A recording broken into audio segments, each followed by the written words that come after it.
I have a real problem with The Shining, and Stanley Kubrick knew that I had a problem with The Shining. I've been asked a lot about the Kubrick movie, and basically it is what it is, and that's fine. And I know that it has a lot of people who really, really love the movie. Well, I didn't really like the movie that much, but I did like the little boy that played Danny Torrance. And of course, since then, Here's Johnny has become associated with my name forever.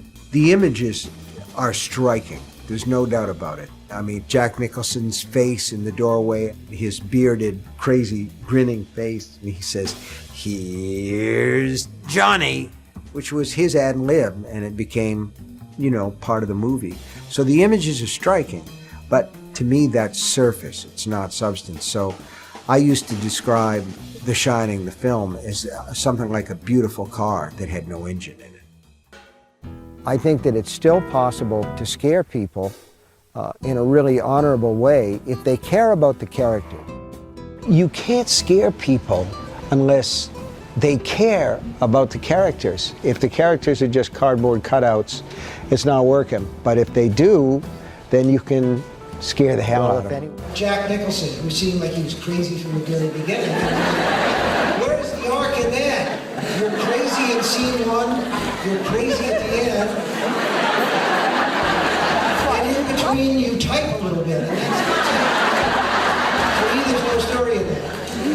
But that's just me. In the novel, The Shining, Jack Torrance is a difficult character, but he's fundamentally a sympathetic character. And I always visualized him as a piece of metal that's bent first one way and the other by these malignant spirits who basically want his son because his son is a psychically powerful person.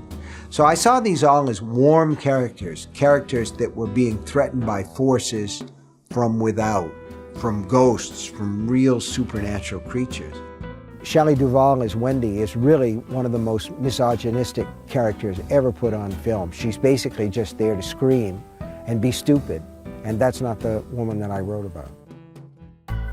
So it's I don't remember, I think it's like 1976, something like that. And I'm hungover out of my mind. It's 7 o'clock in the morning, and I'm shaving, hungover out of my mind. And my wife comes into the bathroom and says, "Stanley Kubrick is on the phone from London."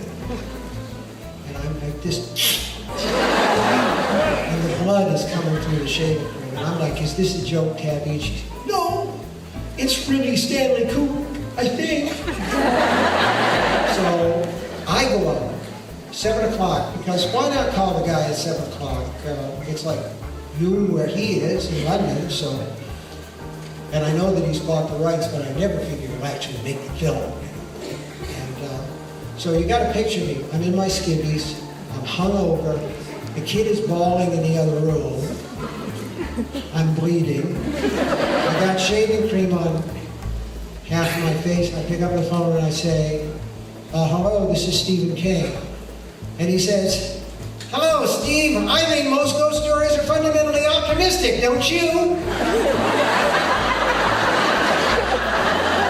And I'm like, what are we going to talk about next? Whether or not God's real? I mean, I'm hungover here at 7 o'clock, I'm bleeding. He said, "Stephen, Stanley Kubrick here. Don't you agree that all stories of ghosts are fundamentally optimistic?" I said, "What do you mean?"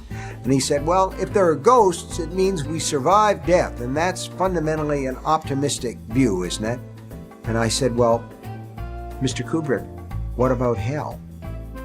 And there was a long pause on the telephone line, and then he said in a very stiff and very different voice, "I don't believe in hell." And I thought to myself, well, that's fine, but some of us do, and some of us believe that ghosts may survive, and that may be hell.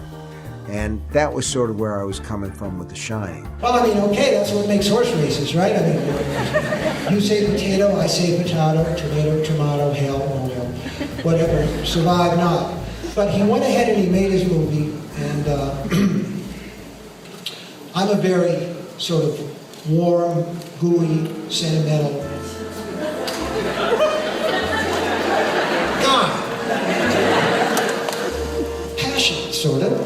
I sound like I'm filling out an ad in Craigslist, but I don't really mean that. But anyway, the difference between Kubrick's version of The Shining and my version of The Shining is mine ends with a hotel burning and his ends with a hotel freezing. It's a difference between warmth and cold. I'm not a cold guy. I mean, I think one of the things that people relate to in my books is there's a warmth, there's a reaching out and saying to the reader, I want you to be a part of this. And with Kubrick's The Shining, I felt that it was very cold. Stanley Kubrick saw The Haunting as coming from Jack Torrance, from the Jack Nicholson character, whereas I always saw it from outside. So we had a fundamental difference of opinion about it. It's like Stanley Kubrick was like the coldest guy in the universe. Kubrick was going to make the horror movie that was going to be the benchmark horror movie, the one by which other horror movies are judged. And he didn't really know the field, and he didn't take any time to educate himself in the field. So that I think that might be a failure of hubris. No, the book was warm and the movie was cold. It was a Kubrick film. I met him on the set. I was over in England, just out on that one meeting that I thought that he was a very compulsive, almost like anal man. I outlived him though, didn't I? Oh man, I even got hit by a car and I still outlived him.